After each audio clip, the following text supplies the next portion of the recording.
Hi group leaders, Kevin here. Hey, I want to give you a quick training video on how to handle the people in your group who are a little bit more quiet. And you want them to engage, you want to hear their voice, but for whatever reason they're not contributing as much as they probably should be. And so here's some tips that I've used and hopefully they're helpful to you. Number one is pretty obvious, but create a positive, affirming environment. So when people share, verbally affirm them. Hey, thank you for sharing. That is good insight.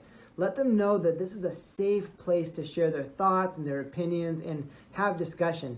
Right? If at any point somebody shares and you're going, you idiot, why'd you share that? Well, they probably won't share again, maybe ever, because it's just not a safe place. So when people finally do begin to open up, make sure you're right there to encourage them. Number two, be inclusive. Be inclusive. So you might have, here's two tips. You might have someone in your group and they share a lot. They talk a lot. And you might have to say something like, hey, Kevin and Charlie, we've heard a lot from you tonight. Let's hear what other people have to say.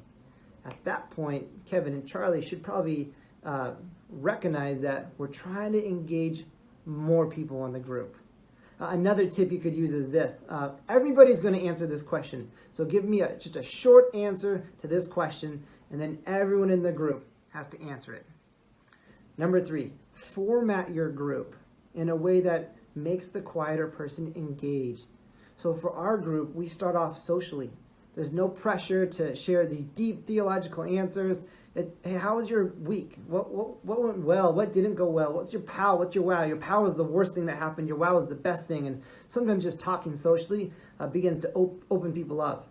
But we go from social to group discussion for about 30, 40 minutes. But then we always take the last 30 minutes and we break into smaller groups.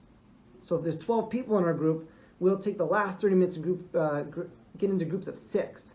And typically guys go one place, girls go the other place. And this is where we really get into application. And this is how I'm going to apply this to my life today, this week. And in that smaller group environment, those quiet people often will then begin to speak up. And the last thing is this. If those 3 tips don't work, talk to them privately. Just encourage them. Say, hey, your voice matters. We value what you say. And if you're not contributing, it's actually hurting the group because God has put you in this group to participate in this group. And another tip you can give them is this. They have the questions ahead of time. Do the prep work. So on our Church on the Ridge mobile app, all the discussions and questions are listed there before you ever go to group. So what I do is on Monday mornings, I use my quiet time and I work through those questions so that Monday night at group, I'm ready to answer.